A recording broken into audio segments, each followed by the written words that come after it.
भारतीय राजनीति में निष्कलंक और अच्छे लोग क्यों नहीं आते हैं? स्वतंत्रता के 75 वर्ष पूरे हो गए हैं और आज भी भारतीय राजनीति में अच्छे और निष्कपट निष्कलंक लोगों की भागीदारी नगण्य ही है। ऐसे क्या कारण है जिनके चलते समाज का एक बड़ा वर्ग राजनीति से दूरी बनाए रखे हुए है?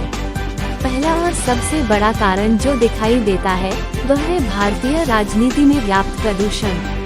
स्वतंत्रता के पहले से भारतीय राजनीति में स्वार्थ, अहंकार, धनबल और अनैतिकता ने अपनी जड़ें जमा ली थी। स्वतंत्रता के बाद परिवारवाद और भ्रष्टाचार ने इसे और प्रदूषित कर दिया।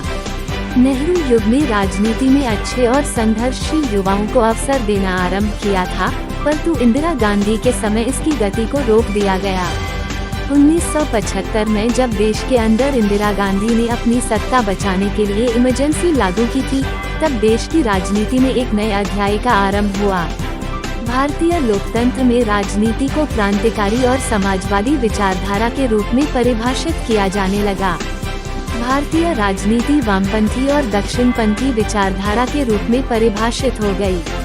तत्कालीन परिस्थितियों में कई बड़े नाम भारतीय राजनीति में चमकने लगे थे और उनकी विचारधाराओं का अनुसरण करते हुए उस समय कई युवा प्रभावित होकर राजनीति में आ गए थे, परंतु वे भी प्रदूषित भारतीय राजनीति के दलदल में फंस कर रह गए।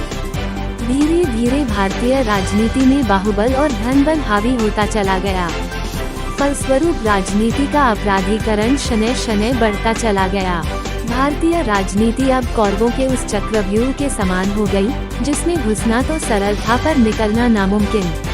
राजनीति में अनैतिकता, झूठ, कपट और असहिष्णुता का बोलबाला था।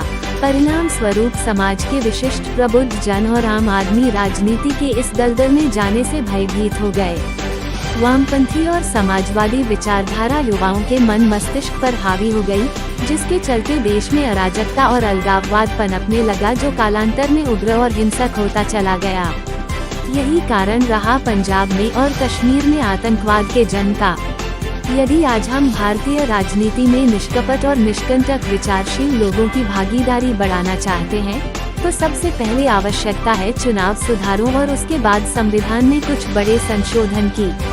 जब तक केंद्र में सक्षम और प्रगतिशील सरकारें नहीं आएंगी, तब तक भारतीय राजनीति में व्याप्त प्रदूषण पर नियंत्रण करना असंभव सा है। हालांकि पिछले कुछ वर्षों में केंद्र सरकार ने इस ओर ध्यान देना आरंभ किया है। आतंकवाद जैसी गंभीर समस्या को नियंत्रित करने में कुछ हद तक सरकार सफल हुई है, परंतु देश में विरोधाभासी विचारधारा, अलगाववाद और अराजकता का वातावरण जस का तस है। अंग्रेजों की बांटो और राज करो की राजनीति आज भी कायम है। देश आज भी धर्म, जाति और कई सारे आधारों पर विभाजित है। एक राष्ट्र के रूप में भारतीय राजनीति अलग अलग विचारधाराओं में बंटी हुई है। उत्तर भारत में कुछ, पूर्वोत्तर में कुछ और दक्षिण में कुछ और देखने में आता है।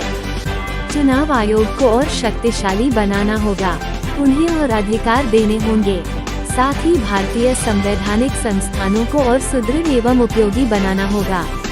परिवारवाद एवं दलगत राजनीति से ऊपर उठकर देश की मुख्यधारा में युवाओं और योगी आदित्यनाथ जैसे तपस्वी लोगों को ढूंढना होगा, ताकि वे राजनीति के प्रदूषण को जड़ से समाप्त कर देश को नई दिशा और आयाम दे सकें।